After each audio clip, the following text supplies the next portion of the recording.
ibu-ibu yang kami banggakan, kami mengucapkan selamat Hari Raya Idul Fitri 1442 Hijriah. Taqabbalallah minna wa minkum taqabbaliyah karim. Minal aidin wal faidin, mohon maaf lahir batin. Bagi saya tidak ada yang terselip sedikit pun salah Bapak dan Ibu, dan semuanya secara pribadi sudah dimaafkan.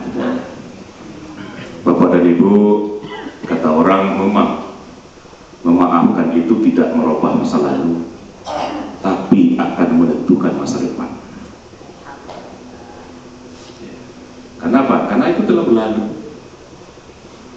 Bisakah kita menjemput salah yang lalu itu? Perbaikinya, memutar waktu? Tidak. Tetapi akan menentukan masa depan. Kenapa? Dari sekarang kita mulai lembaran baru. Lebaran Idul Fitri itu paling tidak Bapak dan Ibu katanya kembali ke fitrah itu, kembali ke sucian itu, berarti kan sudah lembaran baru. Mari kita mulai lembaran baru kita tatap, kita tata masa depan kita, termasuk juga kantor kita ke depannya, bagaimana nanti kita menata supaya ada peningkatan pada bulan Syawal ini, peningkatan kreativitas, peningkatan kinerja, peningkatan disiplin, peningkatan ibadah yang tak kalah pentingnya Bapak dan Ibu. Mari sama-sama nanti kita melangkah ke depan, satu gerak, satu ayun langkah kita, langkah pasti kita, kekompakan dan persaudaraan harus nanti kita kuat dan kita berkompak. Kemarin ya, walaupun Bapak Ibu telah tahu, Saudara Nobrita telah dilantik menjadi pejabat fungsional analis kepegawaian. Berarti dalam catatan kita pada kantor kita sudah berapa ini pejabat fungsional? Pertama dilantik berapa orang? 5 orang? 6. 5 apa 6?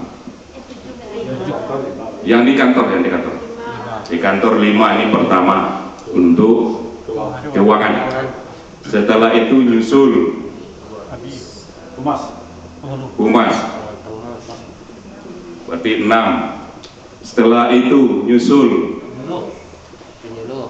yang kantor Pak, kita kantor Nobrita 7, berarti ada 9 pejabat fungsional di kantor kita. Tambah berencana ada 2 orang yang beberapa tahun dulu tidak dilantik, telah dikukuhkan. Ada paling tidak 4 pesan yang kemarin itu yang beliau sampaikan yang kami tangkap. Pertama Bapak dan Ibu, jelas ini tidak hanya bagi pejabat yang baru dilantik, tapi juga untuk kita semuanya. Pahami tusi dengan totalitas ya. Mana yang tusi kita pahami secara total.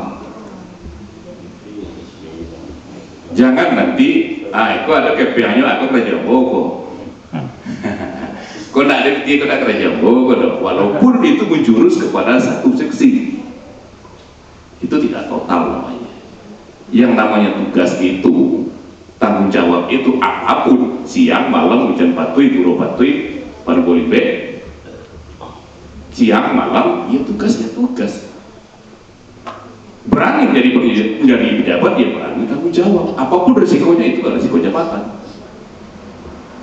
Nah ini kami ingatkan kepada kita semuanya, kepada pejabat fungsional. Kan banyak nih pejabat fungsional kita dan juga pejabat struktural kita. Pahami dengan total keseluruhan mana yang menjadi tusi kita, tanggung jawab kita, mana yang kewenangan kita, mana yang bukan kewenangan kita, dipahami dan dilaksanakan. Nah, kami lihat ini pejabat fungsional. Bapak dan Ibu pejabat fungsional itu kalau saya pantau Pak, kita lihat, oh ini kok nggak ada, yang ini mana? Padahal udah pejabat. Oh yang ini udah telepon dulu Pak, baru hadir dulu. Beda. Yang 9 kami sampaikan tadi itu pejabat. Ya. Perlu Pak Subak, mulai besok barisnya kita pisahkan lagi. Pakai pejabat. Ya. Dia tahu pejabat tentu beda beban tugas dengan staf. Nah, tentu juga harus waktunya, tanggung jawabnya, beban kerjanya juga harus beda. Ini pertama. Yang kedua, jalin koordinasi, komunikasi, konsultasi dengan atasan. Mana yang kewenangan kita dan mana yang bukan kewenangan kita. Ya, kementang-mentang awal atau 2007 suram.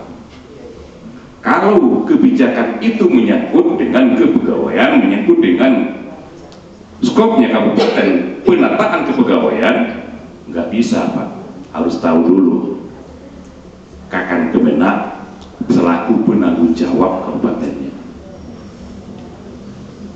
Oh Pak, ini mendesak diminta oleh kasih A di Kanwil, ya nggak bisa langsung, tanya dulu. Sedangkan kita juga udah punya konsep untuk penataan pegawai atau untuk penataan rencana ke depannya. Nah, tanyakan, koordinasikan.